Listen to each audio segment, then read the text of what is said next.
और एक छोटा सा काम करना है कि इस हिंदुस्तान में रुपए की कीमत बढ़ा के, डॉलर की कीमत घटा के हम एक बहुत बड़ा काम करना चाहते हैं। वो क्या? हमारे देश में आजकल मल्टीनेशनल कंपनीज बहुत आ गए। Pepsi Cola, Coca Cola, Colgate, Palmolive, Procter and Gamble, Reckitt and Colman, Johnson and Johnson, Ciba Geigy, Sandoz, Bata, Adidas, Puma, Butterfly, Lotto, Colt, ये सब विदेशी घुस पड़े इस देश में और हमारी सरकारों ने दरवाजे खोल दिए उनके लिए। आ जाओ, लूटो इस देश को, लूटो। 1942 में कहा हमने विदेशियों को, क्विट इंडिया, भारत छोड़ो। अब 2009 में कह रहे हैं वापस आओ, वापस आओ, वापस आओ। जिनको भगाया था उन्हीं को बुला रहे। अंतर बस इतना ही है कि भगाने वालों में ऊधम सिंह, भगत सिंह, चंद्रशेखर आजाद, तात्या टोपे, झांसी की रानी, इन्होंने भगाया था अंग्रेजों को।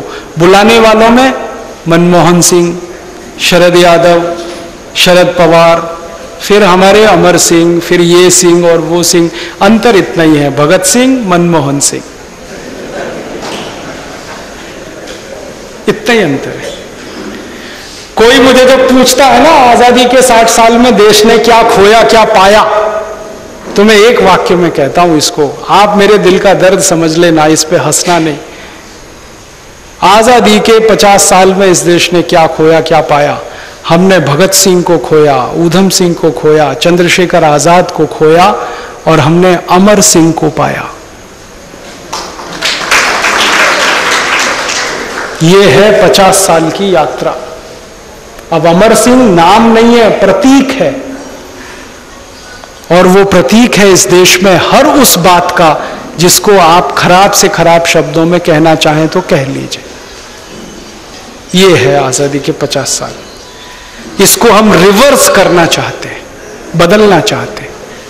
हम चाहते हैं फिर से भगत सिंह हो, फिर से ऊधम सिंह हो, फिर से चंद्रशेखर हो, फिर से तात्या टोपे हो सकते हैं हमारे संकल्पों से, परिस्थितियों में से। हमको ये लोग नहीं चाहिए जो आज हमारे राजनीतिक शिखर पर बैठे हुए। इनमें तो किसी में ना कोई शऊर है, ना कोई काम करने की क्षमता है, अकल भी नहीं है, हिंदुस्तान के बारे में समझ भी नहीं है। आप देखो ना हमारे देश में कैसे कैसे लोग मंत्रालय में बैठते हैं। जिसने कभी हिंदुस्तान के किसी गांव में चाय की एक दुकान नहीं चलाई वो कॉमर्स मिनिस्टर।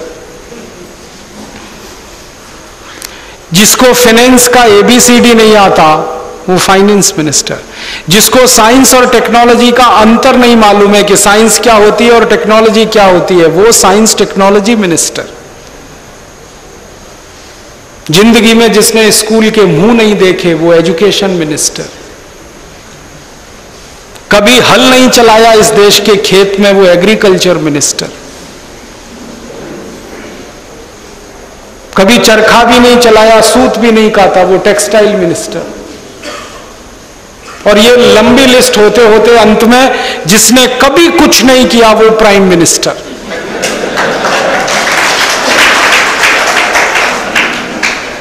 प्रेसिडेंट, आपको बिना नाम लिए कहता हूं, इस देश में कुछ प्रेसिडेंट ऐसे भी हुए हैं जो कभी स्कूल नहीं गए, प्रेसिडेंट हो गए।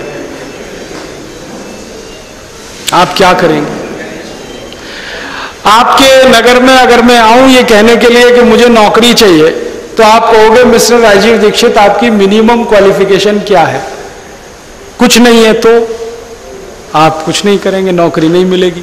लेकिन कल को अगर मैं चीफ मिनिस्टर बन के आ गया तो आप ही मेरे गले में मालाएं डालोगे, जिंदाबाद मुर्दाबाद करो। तब क्या कर लोगे आप? राज्यपाल बन के आ गया तब क्या कर लोगे? वाइस प्रेसिडेंट बन के आ गया तो क्या कर लोगे? मतलब बहुत साफ है, व्यवस्था ऐसी है कि अज्ञानी आदमी ज्ञानियों पर शासन करता है इस देश में। यही इस देश की सबसे बड़ी कमनसीबी है।